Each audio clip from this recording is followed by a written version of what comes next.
முதல் வாரத்தில் கர்த்தர் நம்மை கொண்டு வந்து சேர்த்து அவருடைய தயவின்படி மிகுந்த கிருபையின்படி நம்மை நடத்தி கொண்டு இருக்கிறார். இந்த நாள் கர்த்தரை நன்றியோடு ஸ்தோத்திரிப்போம். கண்களை மூடி கர்த்தரை நோக்கி பார்க்கலாம். பிரைஸ் சொல்வார். எல்லாரும் வாயில திறந்து கர்த்தர் நம்மோடு கூட பேசும்படி கர்த்தரிடத்தில் கேட்போமா? ஹல்லேலூயா. எல்லாரும் வாயில திறந்து கர்த்தரை ஸ்தோத்திரம் பண்ணுங்க. பிரைஸ் சொல்வார். சிறு பிள்ளைகள் பெரியவங்க எல்லாரும் கர்த்தரை பிரைஸ் சொல்வார். ஆண்டவரே, இந்த காலையில் எங்களோடு கூட பேசும், இந்த காலையில் எங்களோடு கூட இடைப்படும். ஹல்லேலூயா. Praise Lord. ஹல்லேலூயா, ஹல்லேலூயா. நன்றியோடு துதிக்கிறோம், நன்றியோடு துதிக்கிறோம், நன்றியோடு துதிக்கிறோம். Hallelujah, hallelujah, hallelujah. Praise Lord. Hallelujah. Praise you Father, praise you Father, praise you Father, loving heavenly Father. Jesus, hallelujah, hallelujah, hallelujah, hallelujah, hallelujah. Praise the Lord. கேருபீன்கள் சேராபீன்கள் போற்றிடும் எங்கள் பரிசுத்தரே. கேருபீன்கள் சேராபீன்கள் போற்றிடும் எங்கள் பரிசுத்தரே. ஆராதனை உமக்கே, ஆராதனை, ஆராதனை உமக்கே, ஆராதனை, ஆராதனை உமக்கே, ஆராதனை, ஆராதனை உமக்கே, ஆராதனை. ஏழு குத்து விளக்கின் மத்தியிலே உலாவிடும் எங்கள் பரிசுத்தரே. ஏழு குத்து விளக்கின் மத்தியிலே உலாவிடும் எங்கள் பரிசுத்தரே. ஆராதனை உமக்கே, ஆராதனை. எல்லாரும் சேர்த்து ஆராதனை உமக்கே, ஆராதனை, ஆராதனை உமக்கே, ஆராதனை, ஆராதனை உமக்கே, ஆராதனை. ஹல்லேலூயா, ஹல்லேலூயா, ஹல்லேலூயா,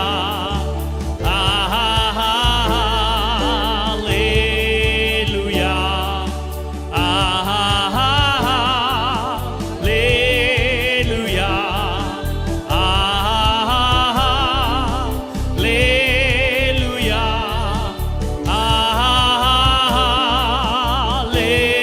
ஹல்லேலூயா,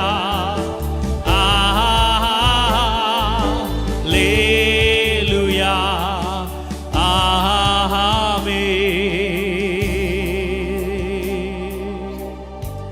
இயேசுவின் மூலம் ஜெபம் கேட்கிறோம் நல்ல பிதாவே, ஆமென். ஹல்லேலூயா.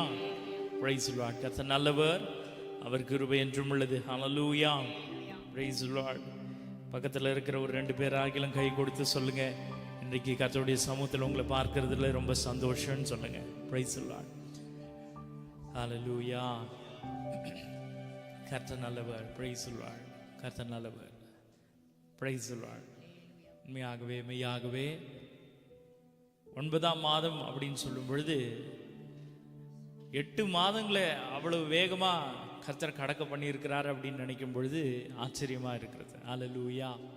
அடுத்து இன்னும் ஒரு 3 மாதத்துல இந்த வருஷத்தையும் நம்ம முடிக்க போறோம். Praise the Lord. ஹல்லேலூயா. ஆமா, முதல் வாரம் முடிஞ்சதாலே அடுத்து 3 வாரமும் வேகமா போயிடும். அப்படிதானே? Price the Lord. அப்படி போல தான் அடுத்த 3 மாதமும் நீங்கள் நினைக்கிறதுக்கு முன்னாடி ஓடிடும். கர்த்தர் கிருபையாக இருந்தார். அதனால் கர்த்தரை நன்றியோடு ஸ்தோத்திரிக்கிறேன். Price the Lord. கர்த்தருடைய வார்த்தைக்கு நேராக நாம் கடந்து செல்லலாம், வாசிக்கலாம். லூக்கா எழுதின சுவிசேஷம் 13ஆம் அதிகாரம் 28வது வசனத்துக்கு நேராக நாம் திருப்பிக் கொள்ளலாம். லூக்கா எழுதின சுவிசேஷம் 13ஆம் அதிகாரம் 28வது வசனம். நீங்கள் ஆபிரகாமையும் ஈசாக்கையும் யாக்கோபையும் சகல தீர்க்கதரிசிகளையும் தேவனுடைய ராஜ்யத்தில் இருக்கிறவர்களாகவும் உங்களையோ உங்களையோ புறம்பே தள்ளப்பட்டவர்களாகவும் காணும் பொழுது உங்களுக்கு அழுகையும் பற்கடிப்பும் அங்கே உண்டாயிருக்கும். Praise the Lord. நீங்கள் ஆபிரகாமையும் ஈசாக்கையும் யாக்கோபையும் சகல தீர்க்கதரிசிகளையும் தேவனுடைய ராஜ்யத்தில் இருக்கிறவர்களாகவும் உங்களையோ புறம்பே தள்ளப்பட்டவர்களாகவும் காணும் பொழுது உங்களுக்கு அழுகையும் பற்கடிப்பும் அங்கே உண்டாயிருக்கும். அல்லேலூயா. Praise the Lord. இந்த மாதத்தினுடைய வாக்குத்தத்தமான வசனத்தை நாம் வாசிக்கலாம். ஏசாயாவின் தீர்க்க தரிசன புஸ்தகம் 65ஆம் அதிகாரம் 19ஆம் வசனத்தை நாம் வாசிக்கலாம். ஏசாயாவின் தீர்க்க தரிசன புஸ்தகம் 65ஆம் அதிகாரம் 19வது வசனம். நான் எருசலேமின் மேல் களி கூர்ந்து என் ஜனத்தின் மேல் மகிழ்ச்சியாயிருப்பேன். அழுகையின் சத்தமும் கூக்குரலின் சத்தமும் அதில் இனி கேட்கப்படுவதில்லை. அல்லேலூயா. கர்த்தர் இந்த மாதத்துல சபைக்கு வாக்குத்தத்தம் பண்ணினது அழுகையின் சத்தமும் கூக்குரலின் சத்தமும் அதில் இனி கேட்கப்படுவதில்லை அப்படின்னு வாக்குத்தத்தம் பண்ணியிருக்கிறார். அல்லேலூயா. இன்றைக்கு ஆனால் நாம் தியானிக்கிற வசனம் கவனிச்சிங்கன்னா லூக்கா 13:28 சொல்லுது, உங்களையோ புறம்பே தள்ளப்பட்டவர்களாக காணும்போது உங்களுக்கு அழுகையும் பற்கடிப்பும் அங்கே உண்டாயிருக்கும். அல்லேலூயா. அப்ப நீங்க உடனே யோசிக்கலாம், வழக்கமா நாம தியானிக்கிற வேத பகுதிகள் வாக்குத்தத்தத்திற்கு பொருந்தி இருக்கும், இது நேர்முகமா எதிர்முகமா இருக்குதே அப்படின்னு நீங்க யோசிக்கலாம். Price the Lord.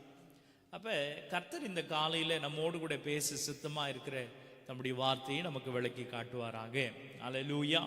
Price the Lord. இந்த நாளின் செய்தியின் தலைப்பு அழுகையின் சத்தமும் கூக்குரலின் சத்தமும். இந்த நாளின் செய்தியின் தலைப்பு அழுகையின் சத்தமும் கூக்குரலின் சத்தமும். Praise the Lord. கர்த்தர் நல்லவர். Praise the Lord. முதல் காரியம் நாம் வாசித்த வேத பகுதியிலிருந்து நாம் தியானிக்க இருக்கிறோம். முதல் காரியமாய் வாசிக்கலாம், தியானிக்கலாம். அழுகையின் சத்தமும் கூக்குரலின் சத்தமும் எங்கு கேட்கப்படும்? Praise the Lord. முதல் காரியம் நாம் தியானிக்க போறோம். அழுகையின் சத்தமும் கூக்குரலின் சத்தமும் எங்கு கேட்கப்படும்? Where does the sound of weeping and the sound of distress heard? Where is the sound of weeping and the sound of distress heard? வாசிக்கலாமா? மத்தேயு எழுதின சுவிசேஷம் 25ஆம் அதிகாரம் 41வது வசனத்தினுடைய 2வது பகுதி. மத்தேயு எழுதின சுவிசேஷம் 25ஆம் அதிகாரம் 41ஆம் வசனத்தினுடைய 2வது பகுதி. பக்கம் 40ஆம் பக்கம், புதிய ஏற்பாட்டில் 40வது பக்கம். Price the Lord. வாசிங்க. அவன் தூதர்களுக்காகவும் ஆயத்தம் பண்ணப்பட்டிருக்கிற நித்திய அக்கினியிலே போங்கள். Price the Lord. முழுமையா வாசிங்க. அப்பொழுது இடது பக்கத்தில் நிற்பவர்களை பார்த்து அவர் சபிக்கப்பட்டவர்களே என்னை விட்டு பிசாசுக்காகவும் அதுதான் முக்கியமான வார்த்தை, அதை விட்டுட்டீங்க. பிசாசுக்காகவும் அவன் தூதர்களுக்காகவும் ஆயத்தம் பண்ணப்பட்டிருக்கிற நித்திய அக்கினியிலே போங்கள்.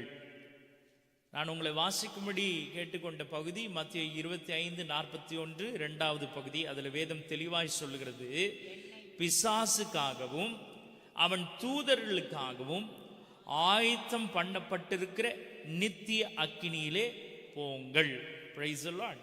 இப்போ வாசிங்க. மத்தேயு எழுதின சுவிசேஷம் 13ஆம் அதிகாரம் 41 மற்றும் 42வது வசனம். மத்தேயு எழுதின சுவிசேஷம் 13ஆம் அதிகாரம் 41 42 வசனங்கள். 21வது பக்கம், புதிய ஏற்பாட்டில் 21ஆம் பக்கம்.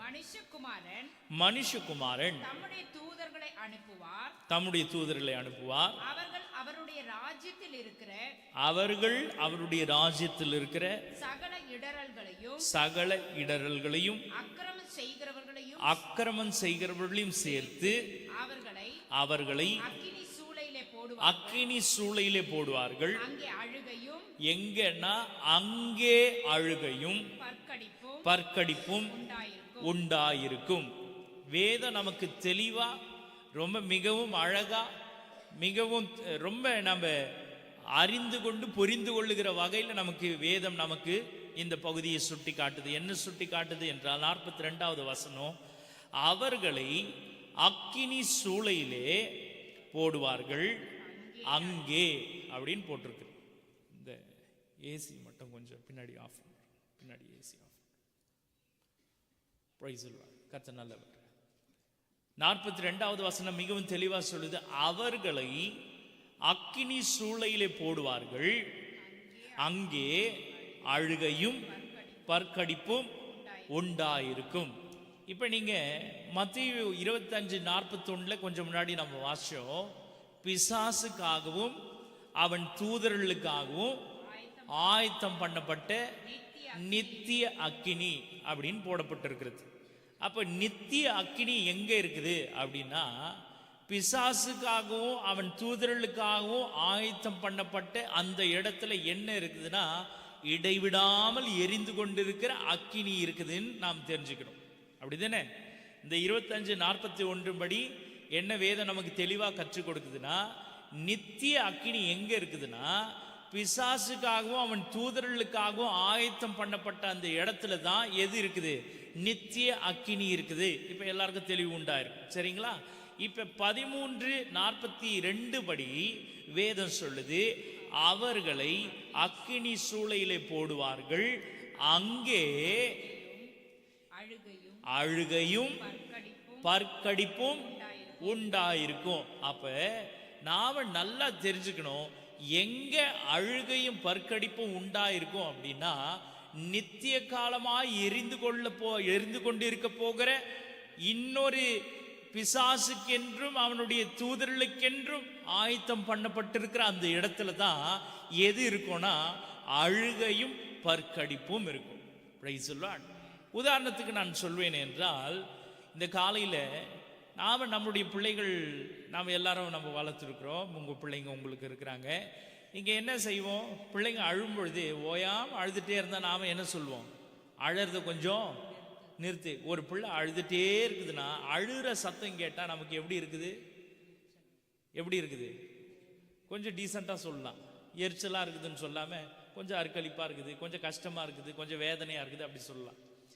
அது ரொம்ப எக்ஸ்ட்ரீம் போகும்பொழுது தான் எப்படியா மாறிடுது? அது எரிச்சலா கோபமாயிடுது. ஏன் அப்படின்னா, அழுதுட்டே இருக்கிறிய, ஓயாம அழுதுனே இருக்குது இந்த பிள்ளை. ஒரே இது கூட என்னவா இருக்குது? தலைவலியா இருக்குது, ஒரே ரோதனையா இருக்குது, ஒரே வேதனையா இருக்குது. இப்படி எல்லாம் வார்த்தைகளை சொல்றோம். ஏன் சொல்றோன்னா, அந்த அழுகையின் சத்தம் நம்மளை என்ன செய்யுதுன்னா, நம்மளை நிம்மதியா இருக்க விடுறதில்லை. அப்படிதானே?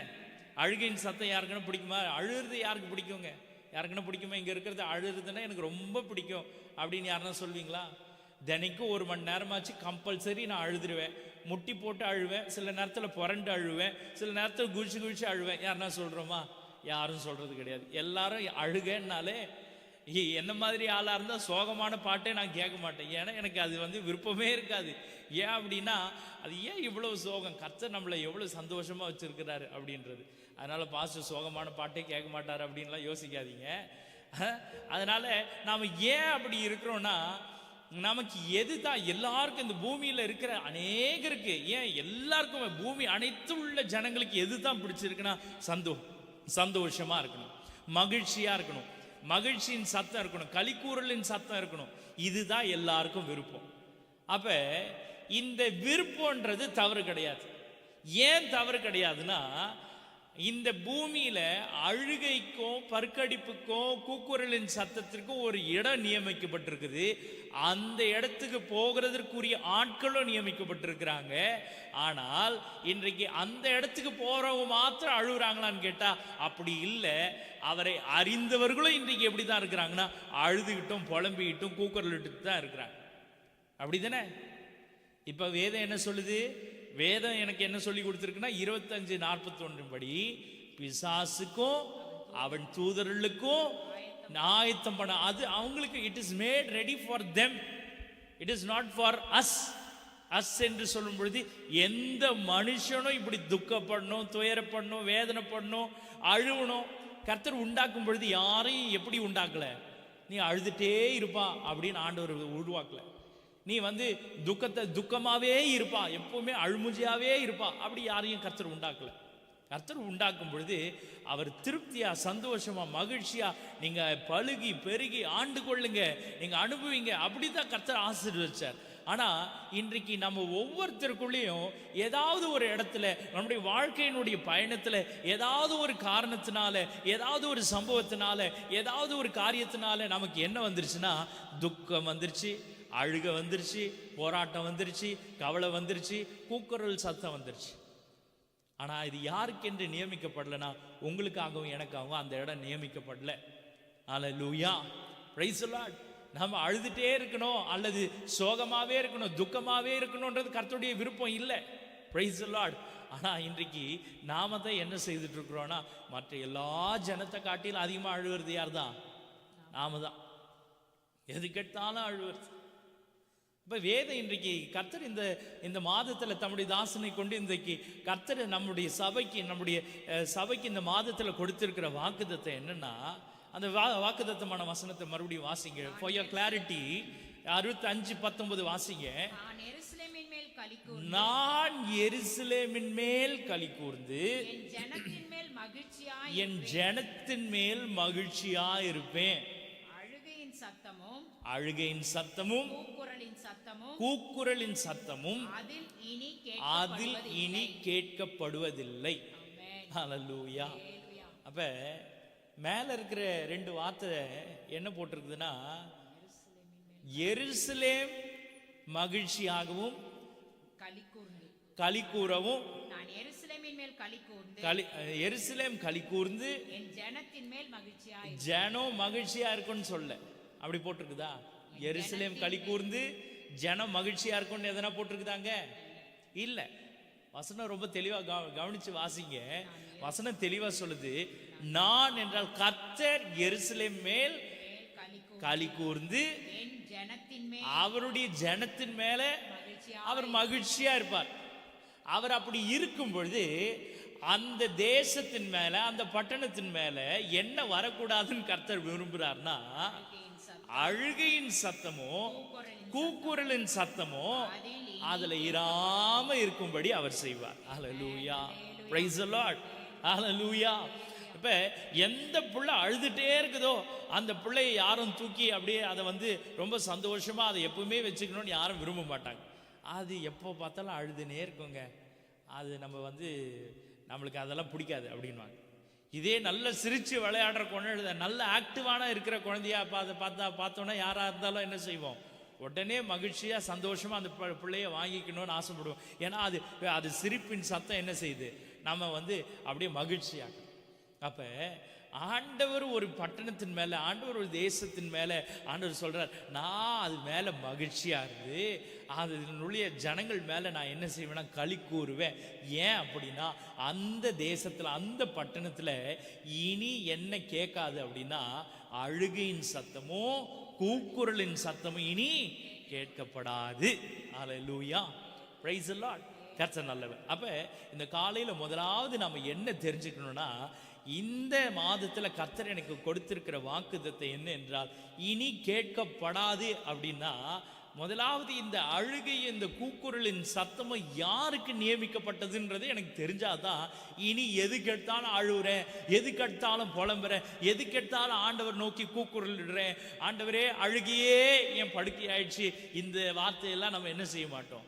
யூஸ் பண்ண மாட்டோம். ஏன் பண்ண மாட்டோம் அப்படின்னா, கர்த்தர் நம்மள மகிழ்ச்சியா இருக்க விரும்புகிறார். அவர் நம்மள களி கூறணும்னு விரும்புகிறார். ஹல்லேலூயா. அப்ப இந்த வேத வசனம் நமக்கு சொல்லி கொடுத்திருக்கிறபடி லூக்கா 16:23 வாசிங்க. லூக்கா 16ஆம் அதிகாரம் 23வது வசனம். பாதாளத்திலே அவன் வேதனைப்படுகிற போது தன் கண்களை ஏறெடுத்து தூரத்திலே ஆபிரகாமையும். எங்கதான் வேதனை இருக்குதுன்னா எங்க இருக்குதுங்க? எங்க இருக்குது? ஆங்கிலத்துல வாசிக்கும் பொழுது என்ன போட்டிருக்குதுமா? ஆங்கிலத்துல என்ன போட்டிருக்குது? Luke chapter 16 verse 23. And in hell he lift up his eyes. And in hell he lift up his eyes. Being in torment. வேதனை அங்க டார்மெண்ட் இருக்குதுன்னா வேதனைப்படுத்துற அங்க சூழ்நிலைமை எப்படி இருக்குதுன்னா வேதனைப்படுத்துற சூழ்நிலைமை அங்க இருக்குது. அதனால எங்க இருக்குதுன்னா அது பாதாளத்துல, அந்த ஹெல்ல இருக்குது. அது யாருக்கென்று ஆயத்தமாக்கப்பட்டிருக்குதுன்னா பிசாசுக்கும் அவனுடைய தூதர்களுக்கென்று அது நியமிக்கப்பட்டிருக்கிறது. ஹல்லேலூயா. அப்ப இந்த காலையில நமக்கு ஒரு தெளிவு வேணும். எந்த இடத்துல கூக்குரலின் சத்தமோ, எந்த இடத்துல அழுகையின் சத்தமோ பெருகி இருக்கும்னா, அதிகமா இருக்கும்னா, தேவனில்லாத இடத்துல இப்படிதான் இருக்கும். கர்த்தர் போய் தங்க கூட இல்லாம இருக்கிற இடத்துல தான், பிசாசுக்கு என்று ஆயத்தமாக்கப்பட்டிருக்கிற இடத்துல தான், அவனுடைய தூதர்களுக்கென்று நியமிக்கப்பட்டிருக்கிற இடத்துல தான் மிகுந்த அழுகையும் மிகுந்த கூக்குரலும் மிகுந்த பற்கடிப்பும். ஹல்லேலூயா. அப்போ உங்களுக்கு எனக்கு என்ன இல்லைன்னா, அதுக்குரிய இடத்துல இருக்க வேண்டிய ஆட்கள் நீங்களும் நானும் இல்லை. Price the Lord. இது முதல் காரியம். இரண்டாவது காரியம், இந்த அழுகையின் சத்தத்திற்கு அல்லது இந்த கூக்குரலின் சத்தத்திற்கு பங்குள்ளவர்கள் யார்? Praise the Lord. Who will be the partakers of these sounds of cry and weeping? இந்த அழுகையின் சத்தத்திற்கும் கூக்குரலின் சத்தத்திற்கும் பங்குள்ளவர்கள் யார்? Praise the Lord. Who will be the partakers of these sounds of crying and weeping? வாசிக்கலாமா? லூக்கா எழுதின சுவிசேஷம் 13ஆம் அதிகாரம் 3வது வசனம். லூக்கா எழுதின சுவிசேஷம் 13ஆம் அதிகாரம் 3வது வசனம். 102ஆம் பக்கம், 103வது பக்கம். அப்படி அல்லவென்று உங்களுக்கு சொல்லுகிறேன், நீங்கள் மனம் திரும்பாமற் போனால் எல்லாரும் அப்படியே கெட்டு போவீர்கள். நீங்கள் மனம் திரும்பாமல் போனால் எல்லாரும் அப்படியே கெட்டு போவீர்கள். 13ஆம் அதிகாரம் 3வது வசனம். அப்படி என்றால் உங்களுக்கு சொல்லுகிறேன், நீங்கள் மனம். இப்ப வாசிங்க, 1லிருந்து 3 வசனங்களை வாசிச்சீங்கன்னா முழுமையா உங்களுக்கு புரியும். இப்ப வாசிங்க. பிலாத்து சில கலிலேயருடைய ரத்தத்தை அவர்களுடைய பலிகளோட கலந்திருந்தான். அந்த வேளையிலே அங்கே இருந்தவர்களில் சிலர், நல்ல கவனிங்க, அந்த வேளையிலே அங்கிருந்து சிலர் அந்த செய்தியை அவருக்கு அறிவித்தார்கள். இப்ப செய்தியை கேட்கிறாங்க, செய்தியை அறிவிக்கிறாங்க. இயேசு அவர்களுக்கு பிரதியுத்தரமாக, இயேசு அவர்களுக்கு பிரதியுத்தரமாக, அந்த கலிலேயருக்கு அப்படிப்பட்டவைகள் சம்பவித்ததினாலே, அப்படி அவங்களுக்கு நடந்ததுனால மற்ற எல்லா கலிலேயரை பார்க்கிலும் அவர்கள் பாவிகளாய் இருந்தார்கள் என்று நினைக்கிறீர்களோ? இவங்க ரொம்ப மோசமானவங்க நீங்க நினைக்கிறீங்களா? அப்படி அல்லவென்று உங்களுக்கு சொல்லுகிறேன், நீங்கள் மனம் திரும்பாமற் போனால் எல்லாரும் அப்படியே கெட்டு போவீர்கள். Praise the Lord. Hallelujah. கடந்த வாரத்திலே நாம தியானிச்சிருந்தோம், இது இவன் செய்த பாவமா இது இல்ல அல்ல அவன் பெற்றோர் செய்த பாவமா அப்படின்னு கேட்கும் பொழுது ஆண்டவர் சொன்னார், இது இவன் செய்ததும் இல்லை, இல்ல அவங்க அப்பா அம்மா செய்ததும் இல்லை, தேவனுடைய நாமம் மகிமைப்படும்படி இப்படி சம்பவித்தது, இவன் இப்படி பிறந்திருக்கிறான்னு ஆண்டவர் சொன்னார். இப்ப அடுத்த ஒரு கேள்வி ஆண்டவரிடத்துல வருது. என்ன கேள்வினா, தூரத்துல எங்கேயோ ஒரு இடத்துல இந்த மாதிரி கலிலேயர் என்ற மனுஷர் இப்படி அவங்களுடைய காரியங்கள்லாம் மோசமா, அவங்களுடைய முடிவு இப்படியா அவங்கள கொலை பண்ணி அவங்களுடைய பலிகளோடு அவங்களுடைய ரத்தத்தை கலந்துருக்கிறாங்கன்னா அவங்களையும் கொண்டு போட்டுட்டாங்கன்னு அர்த்தம். அப்ப அவங்களுடைய முடிவு துக்கமா ரொம்ப மோசமா இருந்தது அப்படின்னு இயேசுக்கு இப்ப கொண்டு வந்து அந்த செய்தியை சொல்றாங்க. இப்படி சொல்லும் பொழுது இயேசு அவங்களை பார்த்து மறுபடியும் பிரதியுத்தரமாக சொல்றாரு, அந்த கலிலேயருக்கு அப்படிப்பட்டவைகள் சம்பவித்ததினாலே மற்ற எல்லா கலிலேயரை பார்க்கிலும் அவர்கள் பாவிகளாய் இருந்தார்கள் என்று நினைக்கிறீர்களோ? Praise the Lord. Hallelujah. அப்ப நாம் என்ன நினைக்கிறோம்னா, மற்றவர்களுக்கு முடிவு ரொம்ப மோசமா இருக்கிறதுனால அவனை விட நான் எவ்வளோ பெட்டர் அப்படின்னு நாம் நினைக்கிறோம். அப்படிதானே சில நேரங்களில் நினைக்கிறது உண்டா? Price the Lord. இப்போ நான் அதனால தான் கடந்த நாட்கள் இந்த 21 நாள் நாம் ஜெபம் நடத்தணும், உபவாச ஜெபம் நடத்தணும்.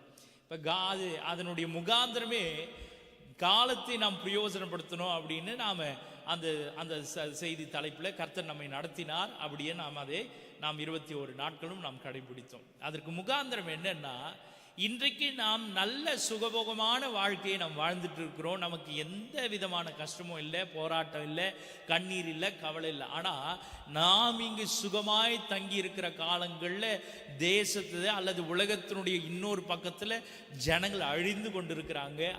அங்கே கூக்குரல் சத்தம் என்ன பண்ணிக்கிட்டு இருக்குது? கேட்டுட்டு இருக்குது. நாம் 3 வேளை, ஏன் 4 வேளை கூட நம்ம சாப்பிட முடியுது. அங்கே ஒரு வேளை சாப்பாட்டுக்கு, ஒரு வேளை தண்ணி குடிக்கிறதுக்கு அங்கே அவங்களுக்கு வழி இல்லாமல் இருக்குது. அப்போ நாம் என்ன நினைக்கிறோன்னா, அவர்களை பார்க்கில நாம் பெட்டராக இருக்கிறோம். நாம் அங்கே அந்த பட்டணத்தில் அங்கே இருக்கிற தேசத்தில் பாவம் பெருகி இருக்குது, அதனால கர்த்தர் இப்பேற்பட்ட காரியங்களை அவங்களுக்கு அனுமதிச்சிருக்கிறார். இங்கே நாம் இருக்கிற ஒரு சிலர்னால இந்த பூமி தப்பி இருக்குது அப்படின்னு நாம் நினைக்கிறோம். சில வேளைகளில் அப்படி நினைப்பது உண்டு. ஹல்லேலூயா. Praise the Lord. இப்போ ஆண்டவர் அந்த கேள்வியை தான் அந்த ஜனங்க முன்னாடி வைக்கிறார். நீங்க நினைக்கிற மாதிரி அந்த கலிலேயர் பார்க்கலும் மற்ற எல்லா கலிலேயரும் ரொம்ப நல்லவங்கன்னு நீங்க நினைக்கிறீங்களா? அப்படி இல்லை. 3வது வசனத்துல ரொம்ப தெளிவா சொல்றார், அப்படி இல்லை. அப்படி அல்லவென்று உங்களுக்கு சொல்லுகிறேன், நீங்கள் மனம் திரும்பாமல் போனால் எல்லாரும் அப்படியே கெட்டு போவீர்கள். ஹல்லேலூயா. Praise the Lord. இப்போ 2வது ஒரு காரியம் உங்களுக்கு தலைப்பா நான் சொல்லியிருந்தேன்.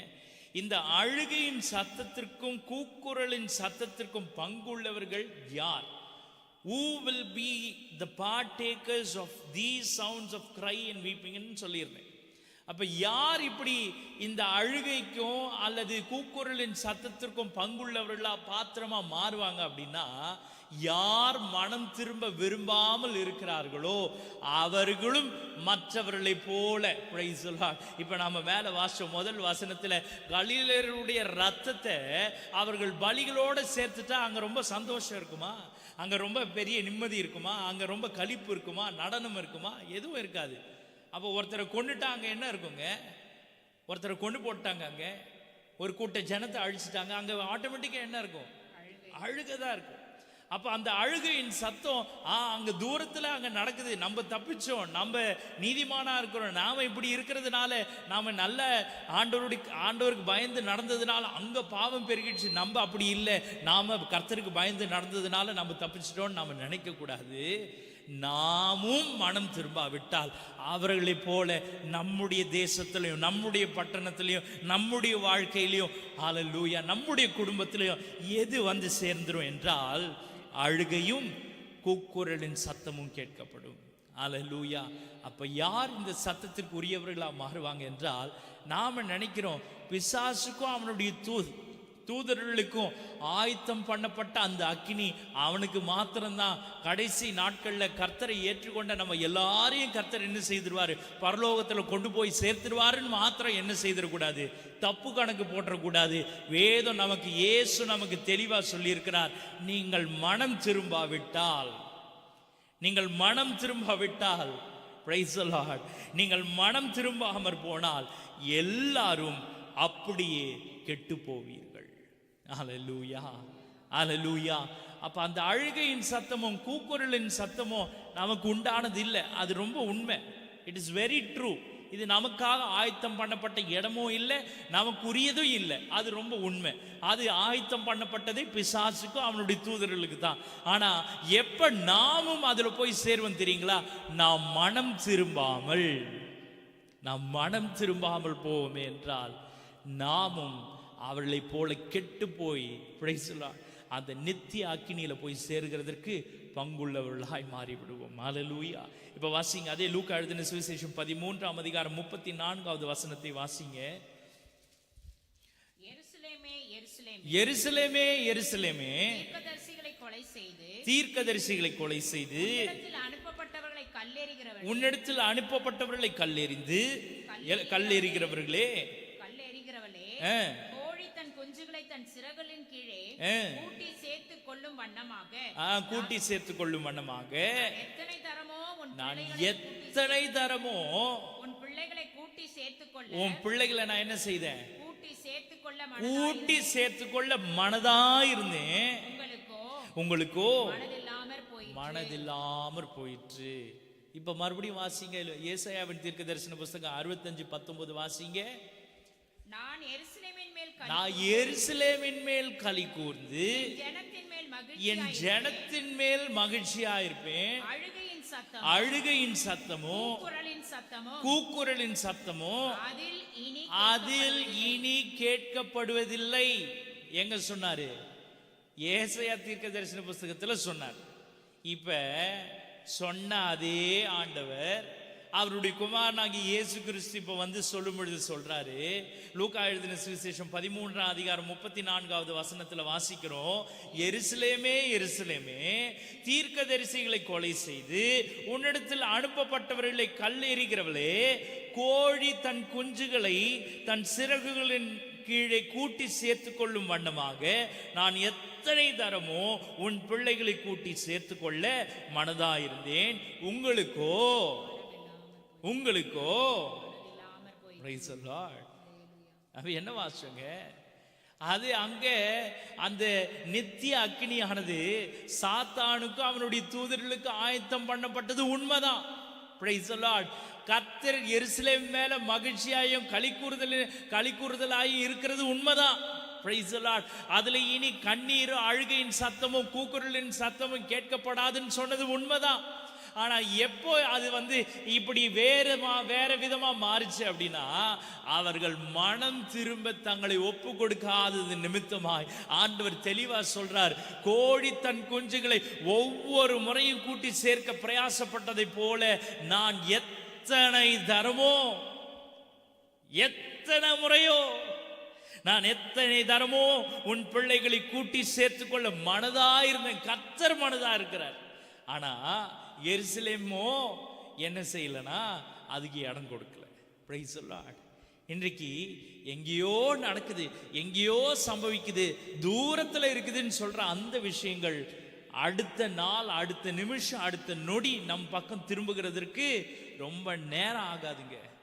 ஆனால் கர்த்தர் இந்த மாதத்துல நமக்கு வாக்குத்தத்தம் பண்ணி இருக்கிறார். என்ன என்றால், கண்ணீரும் கூக்குரலின் சத்தமோ இனி அதுல கேட்கப்படாது. அப்படின்னா கேட்கப்படாது. எப்ப தெரியுங்களா?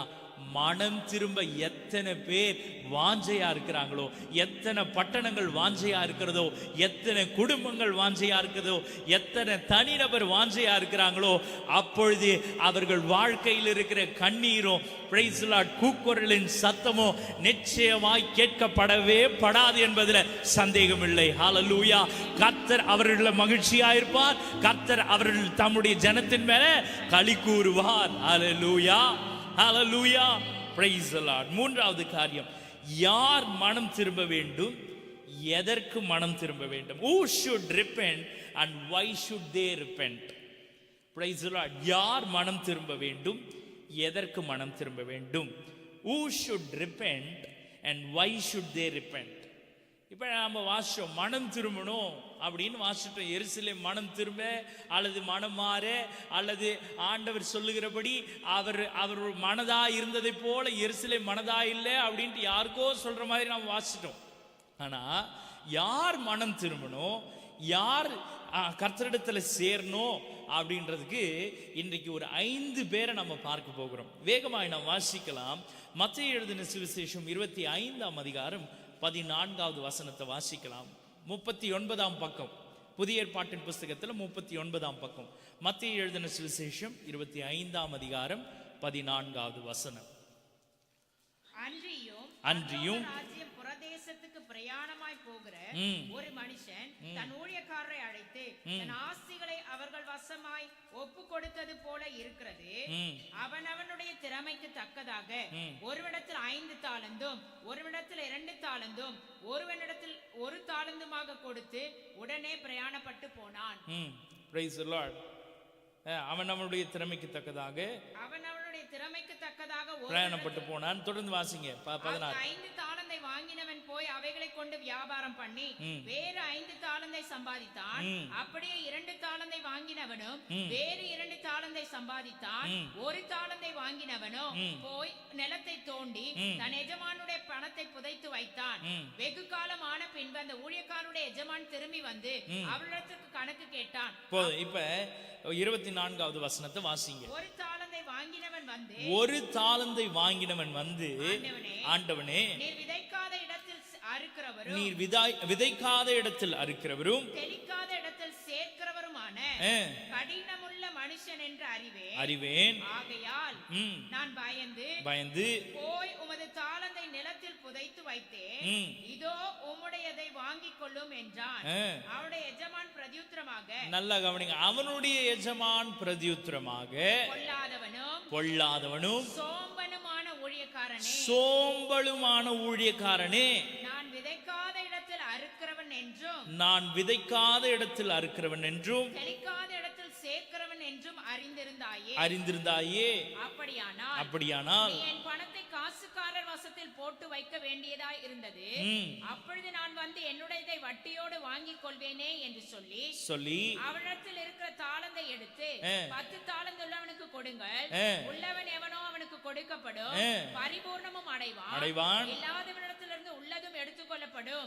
பிரயோஜனமற்ற ஊழியக்காரனாகி இவனை, நல்ல கவனிங்க, 30வது வசனம் தெளிவா சொல்லுது, பிரயோஜனமற்ற ஊழியக்காரனாகி இவனை புறம்பான இருளிலே தள்ளி போடுங்கள். எங்க தள்ளி போடணும்னு சொல்லி இருக்குது? புறம்பான இருளிலே. எங்க போடணும்? புறம்பான இருளிலே. எங்க போடணும்? புறம்பான. இப்ப அது யாருக்காக ஆயத்தம் பண்ணப்பட்டது? பிசாசுக்காகவும் அவன் தூதர்களுக்காகவும் ஆயத்தம் பண்ணப்பட்டிருக்கிற இடத்துல இப்ப யாரு போறா? பிரயோஜனமற்ற ஊழியக்காரன். யார் போறா? பிரயோஜனமற்ற. தெளிவா சொல்லுங்க. ஊழியக்காரன் போறான். ஊழியக்காரனுக்கு எங்க வேலை? ஊழியக்காரன் வேலை எங்க? சபையில வேலை. ஊழியக்காரன் இப்ப எங்க போறாரு? இப்ப புறம்பான இருளுக்குள்ள போறதுக்கு காரணம் என்னன்னா, அவர் யாரா மாறிட்டார்னா பிரயோஜனமற்ற ஊழியக்காரனா மாறிட்டார்.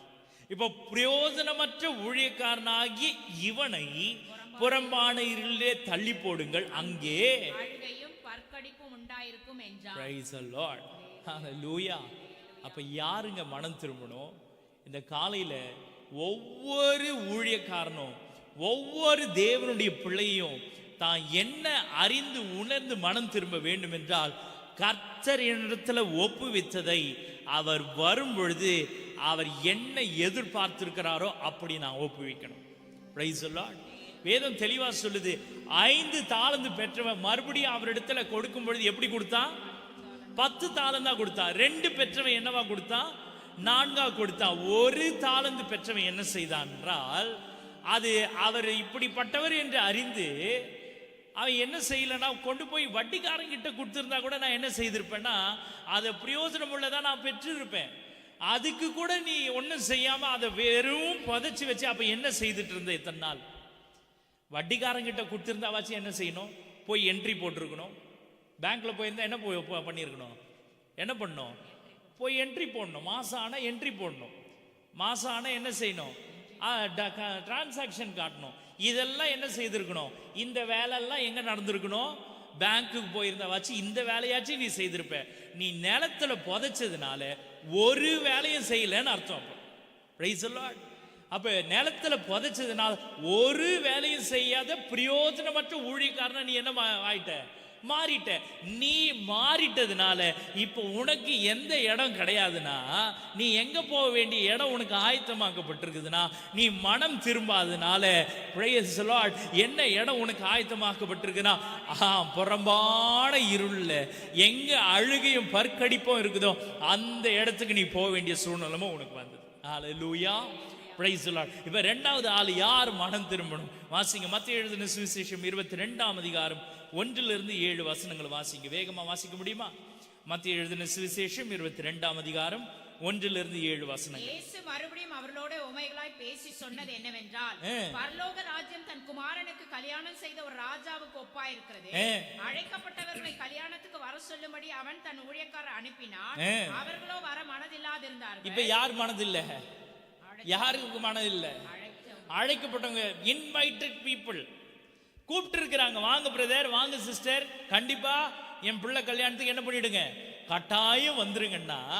அவர்களோ வர மனதில்லாது இருந்தார்கள். என்ன இல்லை, இப்ப மனம் இல்லை. கல்யாணத்துக்கு போறதுக்கு மனசு இல்லாம இருப்பாங்களா யாருன்னா? ஒரு வேளை சாப்பாடாச்சும் மிஞ்சம் இல்லை வீட்டுல, அதுக்காவது என்ன பண்ணிருக்கணும், போயிருக்கணுமா இல்லையா? கல்யாணத்துக்கு கூட போறதுக்கு என்ன இல்லைன்னா மனம் இல்லாமல் மனதில்லாது இருந்தார்கள். அப்பொழுது அவன் வேறு ஊழியக்காரரை அழைத்து, நீங்கள் போய் இதோ என் விருந்தை ஆயத்தம் பண்ணினேன், என் எருதுகளும் கொழுத்த ஜந்துகளும் அடிக்கப்பட்டது, எல்லாம் ஆயத்தமா இருக்கிறது, கல்யாணத்திற்கு வாருங்கள் என்று அழைக்கப்பட்டவருக்கு சொல்லுங்கள் என்று அனுப்பினார். இப்போ ஒரு படி மேல போயிட்டு ரிசப்ஷன் டே அன்னைக்கு எல்லா மெனுவையும் ரெடி பண்ணிட்டு மெனு கார்டோட ஊழியக்காரனை அனுப்புறார். யாரு? எஜமா அனுப்புறார். மெனு கார்டு போது, ஏங்க நீங்க விரும்புற மாதிரி உங்களுக்கு என்னென்ன வேணுமோ, கெபாப் வேணுமா கெபாப் இருக்குது, 65 வேணுமா 65 இருக்குது, ஸ்வீட் வேணுமா ஸ்வீட் இருக்குது, மக்கன் பேடா வேணுமா எல்லாம் இருக்குது, என்ன வேணுமோ எல்லாம் இருக்குது, எல்லாம் ரெடி பண்ணி இருக்குது. யாருக்குன்னா உங்களுக்காகத்தான். தயவு செய்து வாங்கன்னா. அதுக்கும் மனம் இல்ல. அழைக்கப்பட்டவர்களோ முதல்ல என்ன செய்தாங்க, மனம் இல்லாம இருந்துச்சு. ரெண்டாவது முறை போய் கூப்பிடும் பொழுது அதை என்ன செய்துட்டாங்க, அசட்டை பண்ணிட்டாங்க. இப்ப வாசிங்க 33 34 வாசிங்க. அதே அதிகாரம் 33 34. ஜனங்கள் இதை கேட்டு போதகத்தை குறித்து ஆச்சரியப்பட்டார்கள். Praise the Lord. அவர் சதுசேயரை வாயடைத்தார் என்று பரிசேயர் கேள்விப்பட்டு. மன்னிக்கணும். Praise the Lord. கர்த்தர் நல்லவர். 7வது வசனத்தை வாசிங்க. ராஜா அதை கேள்விப்பட்டு கோபம் அடைந்து தன் சேனைகளை அனுப்பி அந்த கொலைபாதகரை அழித்து அவர்கள் பட்டணத்தையும் சுட்டெரித்தான். அப்பொழுது அவன் தன் ஊழியக்காரரை நோக்கி, கல்யாண விருந்து ஆயத்தமா இருக்கிறது, அழைக்கப்பட்டவர்களோ அதற்கு அபாத்திரராய் போனார்கள். ஆகையால் வழி சந்திகளில் போய் காணப்படுகிற யாவரையும் கல்யாணத்திற்கு அழைத்து கொண்டு வாருங்கள் என்றார். அந்த ஊழியக்காரர் புறப்பட்டு வழிகளிலே போய் தாங்கள் கண்ட நல்லார் பொல்லார் யாவரையும் கூட்டிக் கொண்டு வந்தார்கள். கல்யாண சாலை விருந்தாளிகளால் நிறைந்தது. விருந்தாளிகளை பார்க்கும்படி ராஜா உள்ளே பிரவேசித்த போது கல்யாண வஸ்திரம் தரித்திராத ஒரு மனுஷனை அங்கே கண்டு. நல்ல கவனிங்க. இப்ப முதல்ல ரெண்டு விதமான அழைப்பு போச்சு. முதல்ல அழைப்பு என்னது, கல்யாணத்துக்கு வந்துருங்கன்ட்டு ப்ரீவியஸா போன அழைப்பு. இப்ப எங்களுக்கு தெரிஞ்சவங்க ஒருத்தவங்க கிட்டத்தட்ட 2 மாசம் முன்னாடியே அழைப்பு கொடுத்துட்டாங்க. பிரைஸ்ல இப்ப கண்டிப்பா போகாம இருக்கணும் முடியுமா? கண்டிப்பா போய் தான் ஆகணும். 2 மாசம் முன்னாடியே அழைப்பு வந்துச்சு. இப்ப அடுத்த அழைப்பு எப்படி வருதுன்னா, எப்போ வருது? மெனு கார்டோட வருது. அந்த அழைப்பு என்ன பண்றாங்க, ஆசட்டை பண்ணிட்டாங்க. இப்ப சரி, இப்ப எஜமா என்ன ஆயிட்டாருன்னா கோவப்பட்டாரு, இருந்த மொத்தத்தையும் அழிச்சு போட்டார்.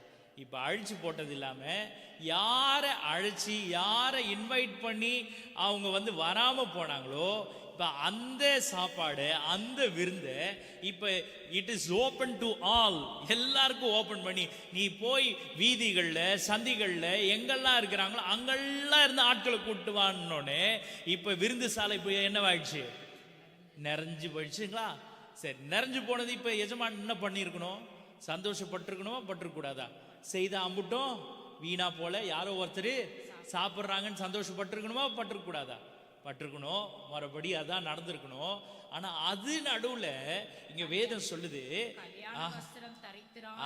வாசிங்க அந்த பகுதியை வாசிங்க. விருந்தாளி 11ஆம் வசனம், விருந்தாளிகளை பார்க்கும்படி. ஆமா, இப்ப அழைப்பு எல்லாருக்கும் போயிருக்குது, விருந்தாளிகளா வந்துட்டாங்க. இப்ப எல்லாம் இப்ப ஃபார் எக்ஸாம்பிள் இப்ப நீங்க கவனிச்சீங்கன்னா, உதாரணத்துக்கு நான் சொல்றேன், நீங்க நல்லா இப்ப ஒரு கல்யாணம் நடக்குதுன்னு வச்சுக்கோங்க. இப்ப அழைக்கப்பட்டவங்களாம் போறது ஒரு விஷயம். இப்ப எல்லாம் என்ன செய்வாங்க, அது உறவின் முறைகள் எல்லாரும் என்ன பண்ணுவாங்க, கிராண்டா ட்ரெஸ் பண்ணுவாங்க. அதுல ஒரு கூட்டம் வரும். என்ன கூட்டம் வரும்? அதுல ஒரு கூட்டம் வரும், அழைக்கப்படாத கூட்டம். அது எந்த கூட்டம்னா, எதிர் வீடு பக்கத்து வீடு. எதுக்கு இப்ப எதிர் வீடு பக்கத்து வீடு? சத்திரத்துக்கு எதிர் வீடு பக்கத்து வீட்டுல இருக்கிறவங்களா ட்ரீக்கா ட்ரெஸ் பண்ணுவாங்க. என்ன பண்ணுவாங்க, பக்கத்துல மண்டபத்துல தானே நடக்குது, ஷார்ட்ஸ் போட்டுனா வருவாங்க. பக்கத்துல தானே நடக்குது, அப்படியே சுடிதார் நைட்டி மாட்டினா வருவாங்க. யாரும் அப்படி வரமாட்டாங்க. ஏன்னா உள்ள அனுமதிக்கணும், உள்ள செக்யூரிட்டியே நம்மளை பர்மிட் பண்ணோன்னா என்ன ட்ரெஸ் போடுவாங்க? அது நம்மளுக்கு தெரிஞ்ச கல்யாணமோ தெரியாத கல்யாணமோ என்ன செய்வான், நல்ல ட்ரீக்கா டிப்டாப்பா ட்ரெஸ் பண்ணிட்டு உள்ள நுழைஞ்சிருவான். உள்ள நுழைஞ்சிட்டு அப்படியே மேடைக்கு போற மாதிரி போய் அங்கேயே ஒரு யூட்டர்னை போட்டு எங்க தான் போயிடுவான்? ஆமா, டைனிங் ஹால் போயிடுவான். உள்ள போய் உட்காந்து திவ்யமா சாப்பிட்டு வெளியே எழுந்து வந்துடுவான். இப்ப யாருக்குன்னா சந்தேகம் வருமா? யாருக்கும் சந்தேகம் வராது. அப்ப சும்மா ஃப்ரீ பாஸ், ஃப்ரீ என்ட்ரி இருக்கிறவனே எப்படி உள்ள வரணும்னு எதிர்பார்க்கப்படுதுன்னா, நல்லா ட்ரீக்கா ட்ரெஸ் பண்ணியிருந்தா எந்த சந்தேகமும் வராது. உள்ள உட்காந்து சாப்பிடறதுக்கு நம்ம அனுமதி. அவன் இன்விடேஷன் கொண்டு வரணும்ன்ற அவசியம் இல்லை. நல்லா டிப் டாப்பா ட்ரெஸ் பண்ணிட்டு நல்ல என்ன மாதிரி வெள்ளை சொல்லையா போட்டு உள்ள போனா இன்னும் பெட்டர், கவனிப்பே தனியா இருக்கும். ஆமா, யாரும் ஊழியக்கார் போல அப்படின்னு உள்ள நேரம் அவங்களே கூட்டுவாங்க. இவராச்சு சாதாரணமா ட்ரெஸ் பண்ணியிருந்தா எப்படி போவாரு? யாரோ விருந்தாளி வந்திருக்கிறாங்க, அவரா போய் தேடி உட்காந்து. இப்ப என்ன மாதிரி வெள்ளையும் சொல்லியுமா உள்ள போனா, ஓ பாஸ்டர் வாங்க பாஸ்டர், எந்த சபை, ஏதாவது ஒரு சபையை சொல்லி விட்டா போதும், உள்ள நேரா கூட்டு போய் உட்கார வச்சு விஐபி சீட்ல உட்கார வச்சு பாஸ்டர் நல்லா கவனி போடு. இப்ப என்ன ஆயிடுச்சு? நல்லா ட்ரெஸ் பண்ணதுக்கு என்ன இருக்குது? இப்ப மதிப்பு இருக்குது. இப்ப இங்க இந்த எஜமா கேள்வி கேட்கிறாரு, ஏன்பா வந்ததும் வந்திருக்கிற, நல்லா திண்டு போன்னு தான் உன்னை கூப்பிட்டேன், வந்ததும் வந்தியே, உள்ள உக்காந்தியே, என்ன ட்ரெஸ் பா போட்டுன்னு இருக்கிற, என்ன ட்ரெஸ் போட்டிருக்கிற? இவ்வளோ பெரிய கிராண்ட் ஃபங்க்ஷனுக்கு நான் எல்லாரும் ஆயத்தம் பண்ண, எவனும் வரல. சரி உங்க எல்லாரையும் நான் கூப்பிட்டேன், மற்ற எல்லாராச்சும் என்ன பண்ணியிருக்கிறான்? கூப்பிட்ட மரியாதைக்கு நீட்டா வச்சு ட்ரெஸ் பண்ணிட்டு வந்திருக்கிறான். உன் கல்யாண வஸ்திரம் எங்கப்பா அப்படின்னு கேட்டா அவன் பதில் பாரு, கவனிங்க. அப்பொழுது ராஜா பணிவிடைக்காரரை நோக்கி, அவன் பதில் கவனிச்சிங்களா? சிநேகிதனே, நீ கல்யாண வஸ்திரம் இல்லாதவனா இங்க எப்படி வந்த? எப்படி உள்ள விட்டான்? செக்யூரிட்டி முதல்ல என்ன பண்ண இருக்கிறான்? அவன் உள்ள விட்டதே இப்ப தப்பு. சரி விடு, உள்ள எப்படி வந்தது கேள்விக்கு அவர் என்னது? அவன் பேசாமல் இருந்தான். அவன் எப்படி இருந்தான்? பேசாம இருந்ததுனால அடுத்த ஆக்ஷன் என்ன நடக்குதுன்னா, அப்பொழுது ராஜா பணிவிடைக்காரரை நோக்கி இவனை கையும் காலும் கட்டி கொண்டு போய் அழுகையும் பற்கடிப்புமான உண்டாயிருக்கிற புறம்பான இருளிலே என்ன செய்யுங்க? போடுங்கள். இப்ப ரெண்டாவது யார் போறா உள்ள? அழுகையும் பற்கடிப்பும் இருக்கிற இடத்துக்கு யாருங்க போறா? ஆயத்தம் இல்லாதவன் இல்ல, வஸ்திரம் தெரியாதவன். இவர் ரெடியா தான் வந்துட்டாரு, சாப்பிட்டு போனோன்னு வந்துட்டாரு. என்ன இல்லைன்னா அவர்கிட்ட இப்ப குவாலிட்டியான சரியான தகுதியான வஸ்திரம் இல்லை. அந்த வஸ்திரம் என்ன வஸ்திரம்னா ரட்சிப்பின் வஸ்திரம் அவனிடத்துல இல்லை. அப்ப யாருக்கு அந்த இடம் நியமிக்கப்பட்டிருக்குதுன்னா, எந்த மனுஷன் ரட்சிப்பை அறியாதவனாய் அந்த விருந்து சாலைக்குள்ள போகணும்னு முயற்சி செய்தாலும் எஜமான் பார்க்கும் பொழுது பிரைஸ் தி லார்ட், அவன் மேல ரட்சிப்பின் வஸ்திரம் இல்லைன்னு தெரிஞ்ச உடனே முதல் வேலையா என்ன செய்யறாருன்னா, வேலைக்காரனை கூப்பிட்டு கொண்டு போய் அவனுக்கு இருக்கிற இடம் இங்க இல்லப்பா, கொண்டு போய் புறம்பான இருள போடு. அங்க என்ன இருக்கும்? அழுகையும் பற்கடிப்பும். அப்போ ஆட்டோமேட்டிக்கா எஜமா என்ன தெளிவு பண்ணிட்டாருன்னா, சந்தோஷமும் களி கூறுதலின் சத்தம் எங்க இருக்கும்னா அவர் விருந்து சாலையில் இருக்கும். அதுக்கு தகுதியான வஸ்திரம் தெரிச்சவங்க தான் அங்க இருக்கணும். அந்த தகுதியான வஸ்திரம் இல்லாதவர்கள், ரட்சிப்பு என்னும் வஸ்திரத்தை தரிக்காதவங்க ஆட்டோமேட்டிக்கா எங்க தான் போய் ஆகணும்னா அழுகையும் பற்கடிப்பும் உள்ள இடத்துல தான் போய் ஆகணும். ஹல்லேலூயா, ஹல்லேலூயா. சரி, மூன்றாவது யார் அங்க போகணும்? Praise the Lord. வாசிக்கலாமா? மத்தேயு எழுதின சுவிசேஷம், மன்னிக்கணும், இந்த ரெண்டு காரியம், இந்த ரெண்டு விஷயத்துல இந்த வாசித்த அதே அதிகாரத்துல ரெண்டு மனுஷனை நம்ம பார்த்திருக்க முடியுது. முதல் மனுஷன் யாருன்னா, நீங்க வாசித்தபடி மத்தேயு எழுதின சுவிசேஷம் 22ஆம் அதிகாரம் 1-7 வசனங்கள் வரைக்கும் இருக்கிற வசனங்கள்ல அழைப்பு பெற்று அழைப்பை ஏற்று வர மறுத்தவர்கள், அசட்டை பண்ணினவங்க ஒருத்தர், பிரைஸ் தி லார்ட், அவங்க மனம் திரும்பணும். ரெண்டாவது யார் மனம் திரும்பணும்னா, இப்ப நம்ம வாசித்தபடி 8-13 வாசித்தபடி ரட்சிப்பின் வஸ்திரம் தரிக்காதவங்க எங்க தான் போகணும்? பிரைஸ் தி லார்ட், அழுகையும் பற்கடிப்புமான இடத்துக்கு போகணும். அவங்க இப்ப என்ன செய்யணும்? மனம் திரும்பணும். ஹல்லேலூயா. ரெண்டு பேரை சுட்டி காட்டி இருக்கிறேன். முதல் காரியம் அழைப்பை அசட்டை பண்ணினவர்கள், ரெண்டாவது ரட்சிப்பின் வஸ்திரம் இல்லாதவர்கள். ஹல்லேலூயா, பிரைஸ் தி லார்ட். இப்ப நான்காவது காரியம் வாசிக்கலாம். லூக்கா எழுதின சுவிசேஷம் 16ஆம் அதிகாரம் 19-31 வசனங்களை வாசிக்கலாமா? லூக்கா எழுதின சுவிசேஷம் 16ஆம் அதிகாரம் 19-31 வசனங்கள், 108ஆம் பக்கம். ஐஸ்வர்யமுள்ள ஒரு மனுஷன் இருந்தான். ஐஸ்வர்யமுள்ள ஒரு மனுஷன் இருந்தான். அவன் ரத்தாம்பரமும் வெளியேற பெற்ற வஸ்திரமும் தரித்து. அவன் ரத்தாம்பரமும் வெளியேற பெற்ற வஸ்திரமும் தரித்து. இங்க இருக்கிறவன் வஸ்திரம் நல்லா இருக்கு, வஸ்திரம் நல்லா இருக்குது. அனுதினமும் சம்பிரமமாய் வாழ்ந்து கொண்டிருந்தான். எப்படி வாழ்ந்துட்டு இருக்கிறான்? சம்பிரமமாய். அனுதினமும் சம்பிரமமாய் வாழ்ந்துட்டு இருக்கிறான். எப்படி? டெய்லி, டே டு டே, ஒவ்வொரு நாளும் அவன் வாழ்க்கை எப்படி இருக்குதுன்னா, இட் இஸ் வெரி ஜாய்ஃபுல். ரொம்ப சந்தோஷமான நிம்மதியான வாழ்க்கையை அனுதினமும் வாழ்ந்துட்டு இருக்கிறான். வாசிங்க. அவன் லாசரு என்னும் பெயர் கொண்ட ஒரு தரித்திரன் இருந்தான். அவனுடைய வாசல்லே இன்னொரு மனுஷனை பார்க்க முடியுது. அவன் யாருன்னா, லாசரு என்ற மனுஷன், பேர் கொண்ட மனுஷன். தரித்திரவன். அவன் பிச்சை எடுக்கிறவன், தரித்திரவன், ரொம்ப ஏழ்மையானவன். அவன் பருக்கள் நிறைந்தவனாய் அந்த ஐஸ்வர்யவானுடைய வாசல் அருகே கிடந்து அவனுடைய மேஜையிலிருந்து விழும் துணுக்களாலே தன் பசியை ஆற்ற ஆசையாய் இருந்தான். நாய்கள் வந்து அவன் பருக்களை நக்கிற்று. பின்பு அந்த தரித்திரன் மரித்து தேவதூதரால் ஆபிரகாமுடைய மடியிலே கொண்டு போய் விடப்பட்டான். ஐஸ்வர்யவானும் மரித்து அடக்கம் பண்ணப்பட்டான். பாதாளத்திலே அவன் வேதனைப்படுகிற போது தன் கண்களை ஏறெடுத்து தூரத்திலே ஆபிரகாமையும் அவன் மடியிலே லாசருவையும் கண்டான். அப்பொழுது அவன் தகப்பனாகிய ஆபிரகாமே, நீர் எனக்கு இறங்கி லாசரு தன் விரலின் நுனியை தண்ணீரில் தோய்த்து என் நாவை குளிர பண்ணும்படி அவனை அனுப்ப வேண்டும். இந்த அக்கினி ஜுவாலையில் வேதனைப்படுகிறனே என்று கூப்பிட்டான். போதும். ஹல்லேலூயா. இப்ப நான்காவது ஒரு மனுஷனை பார்க்கிறோம். இந்த மனுஷன் இவன் ஏன் மனம் திரும்பணும்னா, இந்த வேதம் சொல்லுது, இவன் தான் வாழ்நாட்கள் எல்லாம் தான் பூமியில வாழ்ந்த காலம் டே இன் அண்ட் டே அவுட், ஒவ்வொரு நாளும் எப்படி வாழ்ந்தானா, சம்பரமமா வாழ்ந்தான். ஹல்லேலூயா. ஆங்கிலத்தில் அது எப்படி போட்டிருக்குது, வாசிக்க முடியுமா? Price the Lord. 19ஆம் வசனம். There was a certain rich man, rich man, which was clothed in purple and fine linen, and fed sumptuously every day.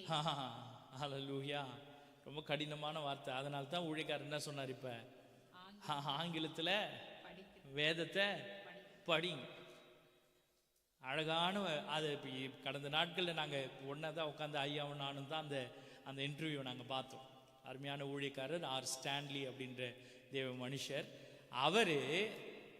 அவருடைய தகப்பன் இப்படி மிலிட்ரியிலேருந்து வரும்பொழுது 4வது தான் படிச்சிருக்கிறார். அவர் வரும்பொழுது லெஃப்ட் ரைட் வாங்குறாராம் இங்கிலீஷில். அவரை பார்த்து அவர் எடுத்த முயற்சி தான், நான் தினைக்கும் வேதாகமத்தில் இங்கிலீஷ் தமிழ் ரெண்டத்தையும் அதுவும் மனப்பாடம் பண்ணுவேன்னு படித்தார். மனப்பாடம் பண்ணி படித்தாராம் இங்கிலீஷில். எதை? வேத வசனத்தை. இன்னைக்கு இங்கிலீஷ் கற்றுக்கணுன்ட்டு நிறைய புக்கெல்லாம் படிக்கலாம். ஆனால் அவர் எதை தெரிஞ்சுக்கிட்டார்னா, வேத வசனம். இப்போ இது வேத வசனத்தில் இந்த குறிப்பிட்ட இந்த வார்த்தையை நம்மளால் வாசிக்க முடியுதுங்களா?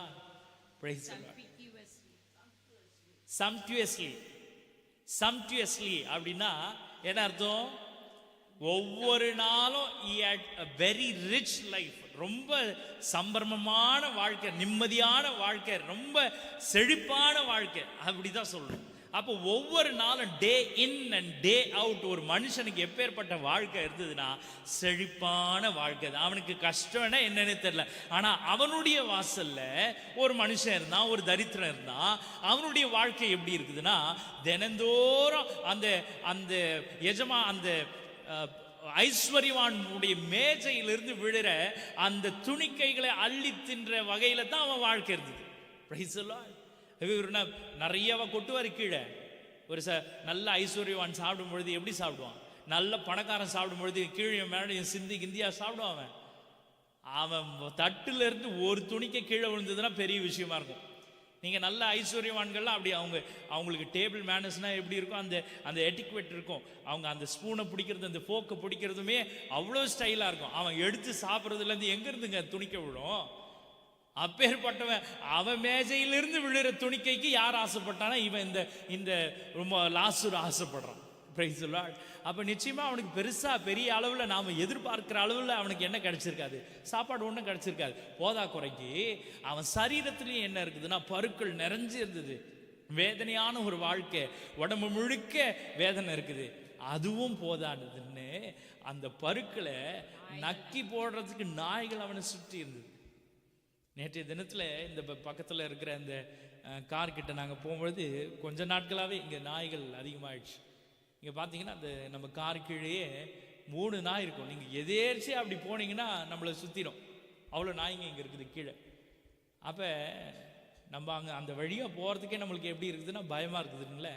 இப்போ இந்த மனுஷனை ஒவ்வொரு நாளும் அந்த நாய்கள் என்ன செய்யும், அவன் பருக்களை நக்குது அப்படின்னா அவனுடைய நிலைமை எப்படி இருந்திருக்கும்ன்றது சிந்திச்சு பாருங்கயோ, நிதானிச்சு பாருங்க கொஞ்சம். இப்படி கஷ்டப்பட்ட ஒரு மனுஷனுடைய வாழ்க்கை மறுபடியும் மறுமையில் போகும்பொழுது அவன் வாழ்க்கை, அவன் வசனம் ரொம்ப அழகாக கொடுத்துருக்கு. பின் ஐஸ்வர்யவானும் மரித்து அடக்கம். அந்த அந்த 22வது வசனத்தை வாசிங்களேன். பின்பு அந்த தரித்திரன் மரித்து, அங்கேயே அது முடியல, நல்லா கவனிங்க, தரித்திரன் மரித்தான் அப்படின்னு போடல, தரித்திரன் மரித்து அடுத்த வார்த்தை என்ன சொல்லுதுன்னா, தேவதூதரால் ஆபிரகாம் மடியில கொண்டு போய் விடப்பட்டான், ஐஸ்வர்யவானும் மரித்து அடக்கம் பண்ணப்பட்டான். இப்ப ஐஸ்வர்யவானுடைய நிலைமை கவனிச்சிங்களா? அவனுக்கு மரித்து தேவதூதர் இன்ஸ்டன்டா கொண்டு போயிட்டாங்க அவனை, இவனுக்கு மரித்து அடக்கம் பண்ணப்பட்டான். இவ்வளவுதான் அவனுடைய நிலைமை. அப்ப இப்ப இங்கே அவன் சொல்ற வார்த்தையை கவனிங்க. அடுத்தது பாதாளத்திலே அவன் வேதனைப்படுகிற போது, அடக்கம் பண்ணப்பட்டவன் சும்மா அவன் அங்கேயே படுத்து கிடக்கிறதுக்கு இல்ல, அடுத்த வார்த்தை சொல்லுது பாதாளத்திலே அவன் வேதனை. இப்ப மேல இருந்த வரைக்கும் எப்படி இருந்தாரு, கீழே விழுற அந்த துணிக்கிய தின்றதுக்கு ஒருத்தன் இருக்கிறான்றது கூட நினைப்பு இல்லாம இருந்தாரு.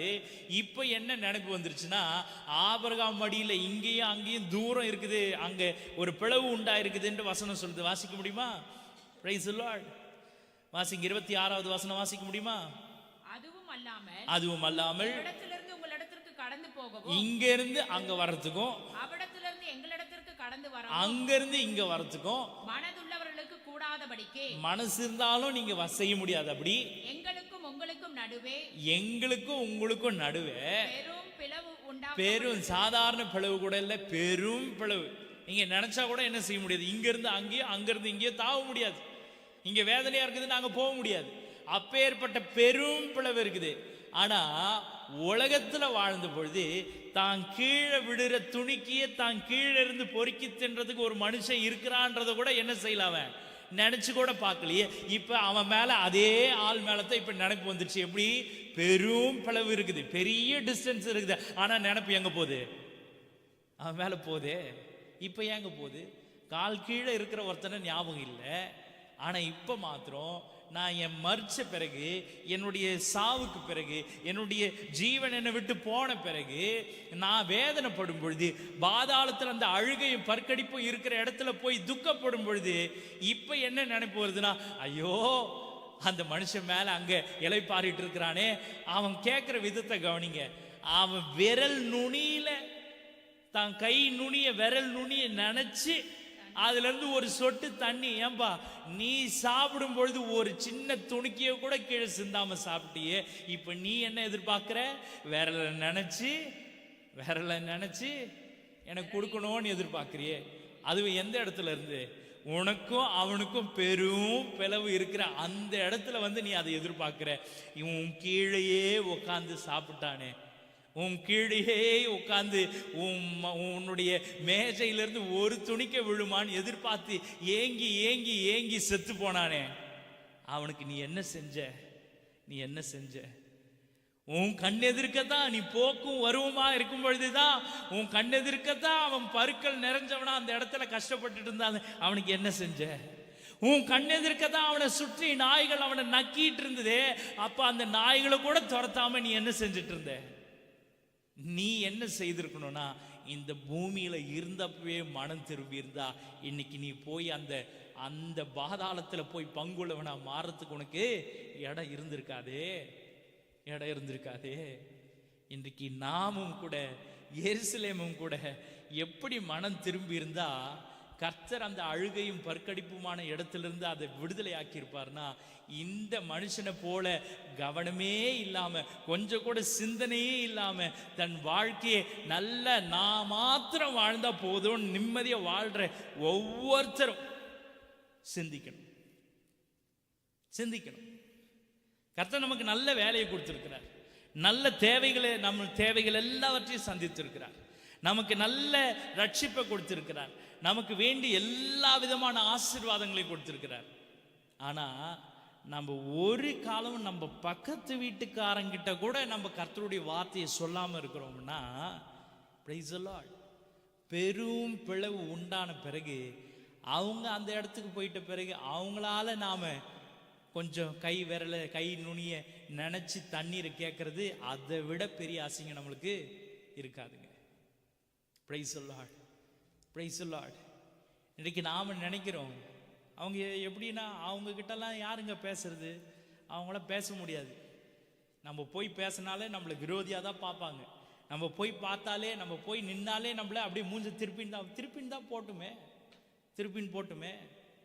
என்ன செய்திருவாங்க. அந்த ஊழியக்காரர் பேசும்பொழுது அழகாக சொன்னார், ட்ராக்ஸ் கொடுக்குற அனுபவம் இன்னைக்கு எங்கே இல்லைன்னா சபையில் இல்லை. எவ்வளோ ட்ராக்ஸ் உள்ள கிடக்குது தெரியுங்களா? 15 வருஷம் ஆச்சு, வாங்கி அப்படியே கிடக்குது. ஏன் தெரியுங்களா? இன்னைக்கு கொடுக்கறதுக்கு வெளியே போகிறதில்ல. அவர் கேட்டார், அந்த ஊழியக்காரர் கேட்டார், அதிகபட்சம் என்னங்க செய்வான்? கசிக்கு மூஞ்சல் தூக்கி அடிப்பானா? இன்னும் ஒரு படி மேலே போனால் என்ன செய்வான்? துப்புவானா? இன்னும் ஒரு படி மேலே போனால் என்ன செய்வான்? ஓங்கி ஒரு அறை விடுவானா?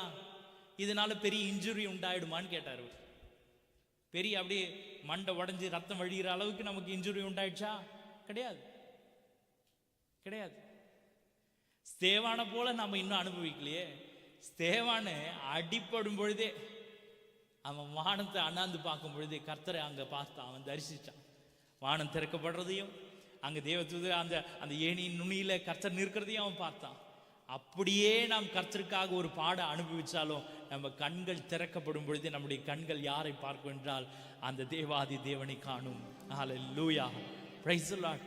இன்றைக்கு நம்ம பக்கத்து வீட்டில், நம்ம சொந்தங்கள் மத்தியில், நம்ம பக்கத்தில் இருக்கிறவங்க கிட்ட கூட கர்த்தருடைய வார்த்தையை சொல்றதுக்கு நம்ம அவ்வளவு ஹெசிடேட் பண்ணா, நம்முடைய வாழ்க்கை, நம்முடைய காரியம், நம்முடைய விஷயங்கள் அப்படின்றதையே நோக்கமா வச்சிருந்தா ஒரு நாள் வரும், பெரும் பிளவு உண்டாக்கப்பட்ட நாள் வரும். அப்ப இங்கிருந்து நீங்க எவ்வளவு கதறினாலும் அந்த அழுகையும் பற்கடிப்பும் அந்த கூக்குரலின் சத்தமும் உண்டாயிருக்கிற இடத்துல இருந்து உங்களை தப்பு வைக்கிறதுக்கு ஒருவராலும் கூடாது. Price the Lord, hallelujah, praise the Lord. வாசிங்க இப்ப 5வது காரியம், மத்தேயு எழுதின சுவிசேஷம் 13ஆம் அதிகாரம் 47 இருந்து 50 வசனங்கள் வாசிங்க. மத்தேயு எழுதின சுவிசேஷம் 13ஆம் அதிகாரம் 47 இருந்து 50. அன்றியும் பரலோக ராஜ்யம் கடலிலே போடப்பட்டு சகலவிதமான மீன்களையும் சேர்த்து வாரிக்கொள்ளும் வலைக்கு ஒப்பாயிருக்கிறது. அது நிறைந்த போது அது கரையில் இழுத்து உட்கார்ந்து நல்லவைகளை கூடைகளில் சேர்த்து ஆகாதவைகளை எரிந்து போடுவார்கள். இப்படியே உலகத்தின் முடிவிலே நடக்கும். தேவ தூதர்கள் புறப்பட்டு நீதிமான்களின் நடுவில் இருந்து பொல்லாதவர்களை பிரித்து அவர்களை அக்கினி சூளையிலே போடுவார்கள். அங்கே அழுகையும் பற்கடிப்பும் உண்டாயிருக்கும் என்றார். எங்கெங்க அழுகையும் பற்கடிப்பும் உண்டாயிருக்குது? மறுபடியும் வாசிக்கலாமா? 47 இருந்து 50 வசனங்களே. அன்றியும் பரலோக ராஜ்யம் கடலிலே போடப்பட்டு சகலவிதமான மீன்களையும் சேர்த்து வாரிக்கொள்ளும் வலைக்கு ஒப்பாயிருக்கிறது. அது நிறைந்த போது அதை கரையிலே இழுத்து உட்கார்ந்து நல்லவைகளை கூடைகளில் சேர்த்து ஆகாதவைகளை எரிந்து போடுவார்கள். இப்படியே உலகத்தின் முடிவிலே நடக்கும். தேவ தூதர்கள் புறப்பட்டு நீதிமான்களின் நடுவில் இருந்து பொல்லாதவர்களை பிரித்து, நீதிமான்களின் நடுவில் இருந்து யாரை பிரிப்பாங்கன்னா பொல்லாதவர்களை பிரிப்பாங்க. Price the Lord. இப்ப 5வது மனம் திரும்ப வேண்டியவங்க யார் தெரியுங்களா?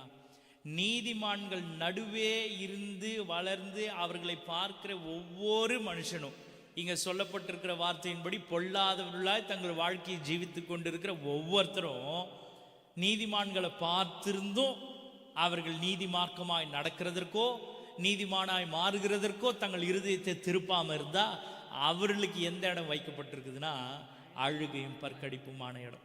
நீங்க வீடுகளில் போய் வாசிச்சு பாருங்க. இதே அதிகாரம் 13ஆம் அதிகாரம் 18 இருந்து 30 வசனங்களை வீடுகளில் போய் வாசிச்சு பாருங்க. நேரம் போயிட்டே இருக்குது.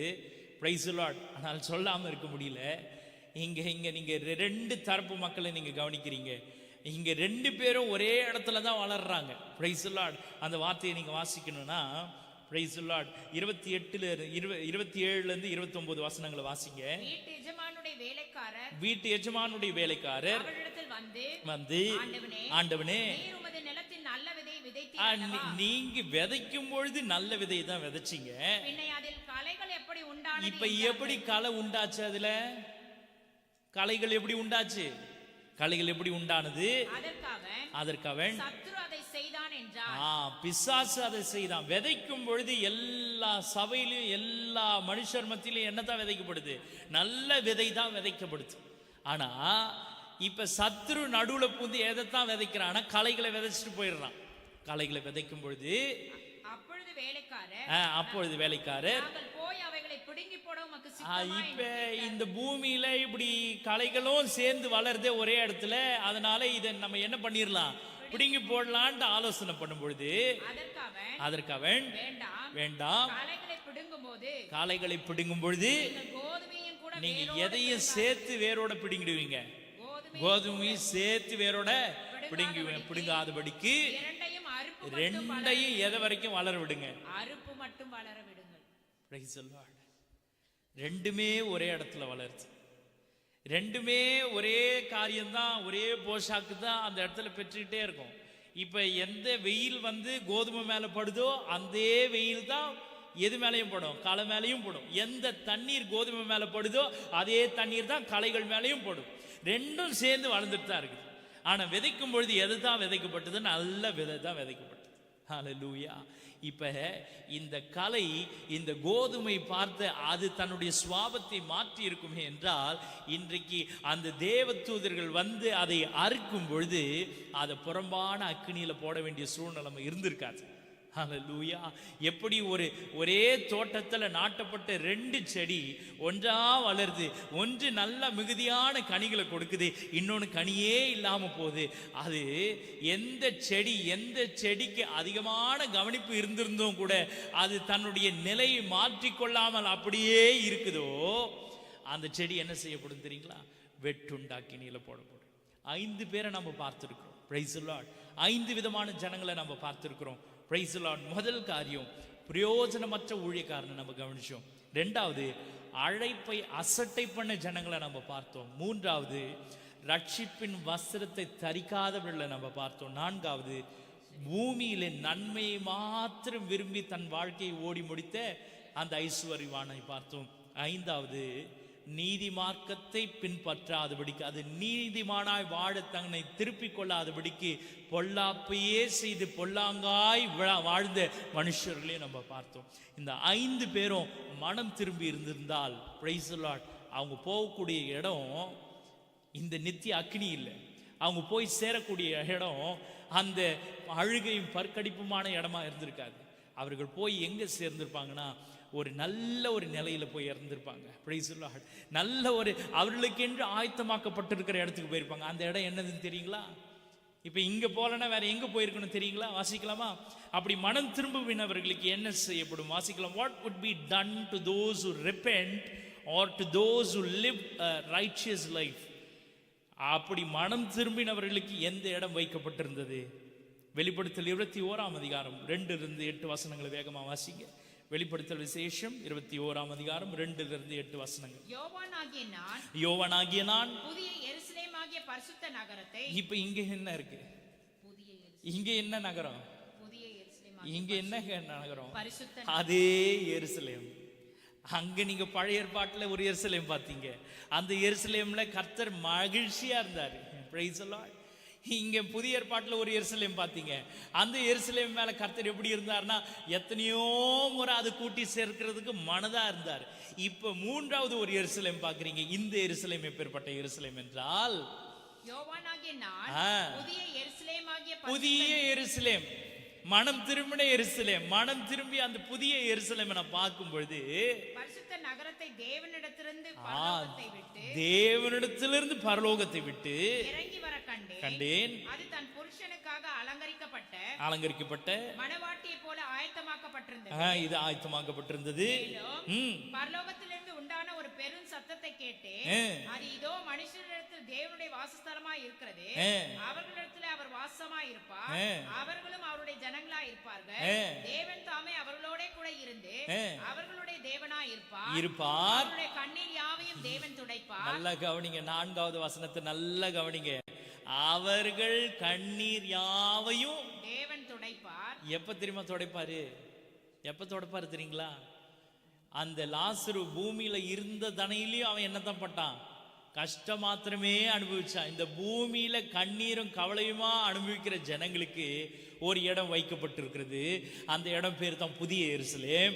அந்த புதிய எருசலேமை யார் அவர்களுக்கு தேவனா இருப்பார் என்றால் கர்த்தரே அவர்களுக்கு தேவனா இருப்பார். கர்த்தர் அவர்கள் தேவனா இருக்கும் பொழுது அவர்களை அழுகையும் பற்கடிப்புமான இடத்துல கொண்டு போய் விடாம அவர் எங்க அவரை கொண்டு வந்து அவர்களை தேற்றுவார் என்றால் கண்ணீர் இல்லாத இடம், கண்ணீரே பார்க்காத இடம், அவர்கள் கண்ணீரை எல்லாம் துடைக்கிற ஒரு இடம், அந்த இடத்துல கொண்டு வந்து வைப்பார். கண்ணீர் யாவையும் தேவன் துடைப்பார்.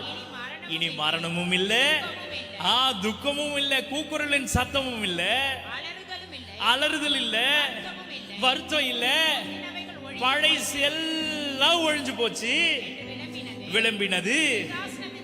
ஓ ரிபாமாக்கடா, சிங்காசனத்தின் மேல் வீற்றிருந்தவர் எல்லாவற்றையும் புதிதாக்குகிறார். அவர் இது எப்படிப்பட்ட வசனங்கள்? இது சத்தியமும் உண்மையுமானவைகள், இவைகளை எழுது என்றார். அன்றியும் ஆயிற்று, நான் அல்பாவும் நான் ஒமேகாவும், ஓ ரிமாமா, ஓ நான் அந்தமுமா இருக்கிறேன். ஓ தாகமா இருக்கிறவனுக்கு எப்படி கொடுக்கிறாரா? இலவசமா கொடுக்கிற இடத்துல என்னங்க இருக்கும்? மகிழ்ச்சி இருக்கும், கண்ணீர் இருக்காது. அங்க அது வரைக்கும் லாசரு எதுக்காக ஏந்திட்டு இருந்தானா? ஒரு துணிக்கு விழாதான் எதிர்பார்த்துட்டு இருந்தான். அங்க அந்த மனுஷன் பாதாளத்துல போய் கஷ்டப்படும் பொழுது விரல் நுனியை தோய்த்து எனக்கு அந்த ஒரு சொட்டு தண்ணீரை வாயில கொடுக்கறதுக்கு அந்த லாசரு என்ன பாப்பானான்னு பார்த்தா. ஆனா இங்க கர்த்தர் கொண்டு போய் சேர்க்கிற எருசலேம்ல மனம் திரும்பினவர்களை கர்த்தர் கொண்டு போய் சேர்க்கிற இடத்துல என்ன கிடைக்குது என்றால், ஓ ஜீவ தண்ணீர் கிடைக்குது. அது எப்படி கிடைக்குதுன்னா, இவர்கள் எதிர்பார்க்கிறபடி விரல் நுனியில தொட்டு கொடுக்கிறவனுமாய் அல்ல, மொண்டு பருகும்படி ஓ பறந்து விரிந்து கிடக்குது. அந்த தண்ணீர் ஓ ஊற்றப்படுகிறது, அது இலவசமாய் வழிந்து ஓடுகிறது. யார் வேணாலும் அதுல மொண்டு கொள்ளலாம். கர்த்தர் அதை புதிய எருசலேமில் செய்வார். இனி அங்கே அழுகை இல்லை. ஓ கடா மௌஷதா ரியாக்கடா, ஓ மீ மக்கடா மௌதியா, அங்கே அழுகையும் இல்லை, ஓ குக்குரலின் சத்தமும் இல்லை. அங்கே மகிழ்ச்சி, அங்கே இலவசம். மிரியலதிய சதரல மௌதியா. ஹalleluya, ஹalleluya. வாசிங்க, ஜெயம் கொள்ளுகிறவன் எல்லாவற்றையும், ஆமா, மனம் திரும்பி அங்க ஜெயம் எடுக்கிறவன் எல்லாவற்றையும் சுதந்தரித்துக் கொள்ளுவான். நான் அவன் தேவனாய் இருப்பேன், அவன் என் குமாரனாய் இருப்பான். பயப்படுகிறவர்களும் அவிசுவாசிகளும் அருவருப்பானவர்களும்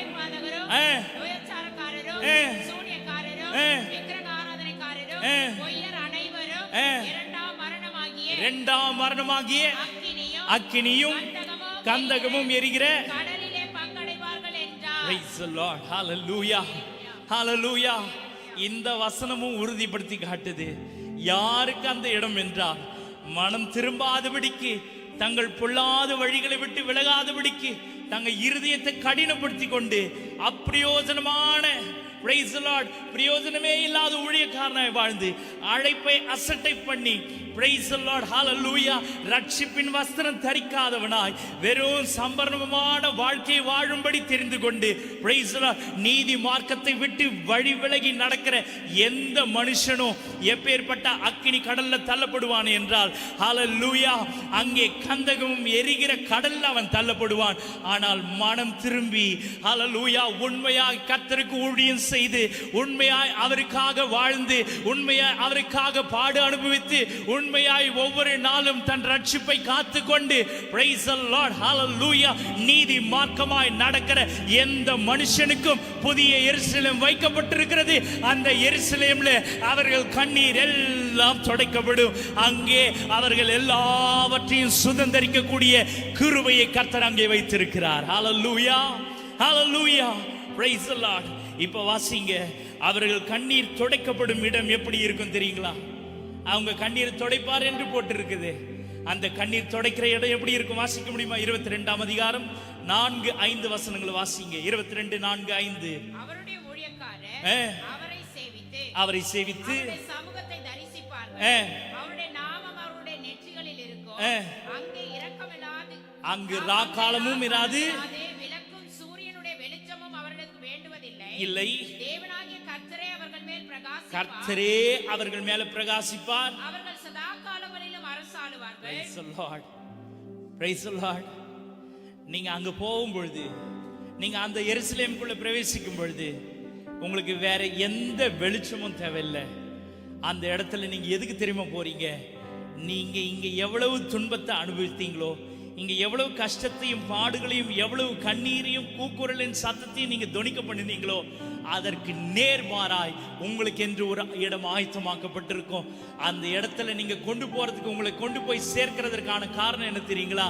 நீங்க ஒவ்வொருத்தர அரசாளனும். அல்லேலூயா. இந்த கிருபையை வேற எந்த தெய்வமும் கொடுக்க முடியாது. ஆனால் இந்த தேவன் என்றென்றைக்கும் உள்ள சதா காலங்களிலும் நம்முடைய தேவன். அவர் எப்படி நம்மை நடத்துவார் என்றால், மரண பரியந்த கரங்களை தட்டி ஆண்டவருக்கு மகிமை செலுத்தலாமா? ஹல்லேலூயா. 19ஆம் அதிகாரம் முதல் வசனத்தை வாசிங்க. இவைகளுக்கு பின்பு பரலோகத்தில் திரளான ஜன கூட்டம் விடுகிற ஆரவாரத்தை நான் கேட்டேன். அவர்கள் அல்லேலூயா, அவர்கள் எப்படி சத்தம் விட்டாங்க தெரியுங்களா? அல்லேலூயா. அழுதாங்களா? அங்க அழுக இருந்துச்சா? அங்க கூக்குரலின் சத்தம் இருந்துச்சா? அந்த கூக்குரலின் சத்தம் இல்ல, அழுகையின் சத்தம் இல்ல. அங்க இருந்த சத்தம், அந்த புதிய எருசலேமில் இருந்த சத்தம் என்ன சத்தம் தெரியுங்களா? ஆரவாரத்தின் சத்தம். அல்லேலூயா. அந்த ஆரவார சத்தத்தை நான் கேட்கும் பொழுது அது எப்படி கேட்டது என்றால், அல்லேலூயா, அல்லேலூயா. ரட்சண்யமும் மகிமையும் கனமும் வல்லமையும் நம்முடைய தேவனாகிய கர்த்தருக்கே உரியது. அவருடைய நியாயத்தீர்ப்பு ஆமா, நியாய தீர்ப்புகள் சத்தியமும். நீதியுமானவை. Praise the Lord. Hallelujah. இப்போ ஒரு ஆரவார சத்தம் கேட்கணும். உங்க வாழ்க்கையில் ஒரு ஆரவாரத்தின் சத்தம் கேட்கணும்னா இப்பொழுது சபை என்ன செய்யணும் தெரியுங்களா? மனம் திரும்பணும். Hallelujah. சபை என்ன தெரியுமா செய்யணும்? மனம் திரும்பணும். ஏன் தெரியுங்களா? அவர் சீக்கிரம் வந்து கொண்டு இருக்கிறார். அவர் வேகமாய் வருகிறார். ஹல்லேலூயா. அவர் தாமதிக்கிறார் என்று சிலர் எண்ணுகிறபடி அவர் தம்முடைய வாக்குத்தத்தத்தை குறித்து தாமதமாயிராமல் யாவரும் மனம் திரும்ப வேண்டும் என்று அவர் நீடிய பொறுமை உள்ளவராய் இருக்கிறார். தேவ ஜனமே, இன்றைக்கு உங்களுடைய சமூகத்தில், உங்களுடைய வீட்டில், நீங்கள் வேலை செய்கிற இடங்கள்ல வெறும் அழுகையின் சத்தமோ கூக்குரலின் சத்தமும் கேட்டுக்கொண்டு இருக்கிறதா? நீங்க செய்ய வேண்டியதெல்லாம் ஒன்று மாத்திரமே. மற்றவர்கள் அல்ல, நாம் மனம் திரும்பும் பொழுது கர்த்தர் நம்முடைய வாழ்க்கையில என்ன செய்வார் தெரியுங்களா?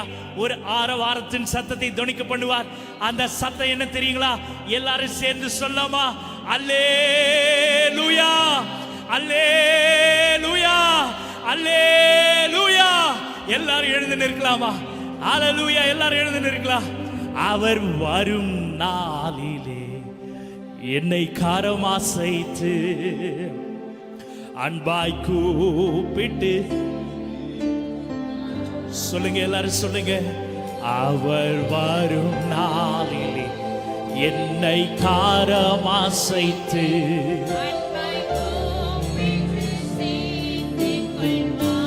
அவர் சமூகமதில் அங்கே அவருடனே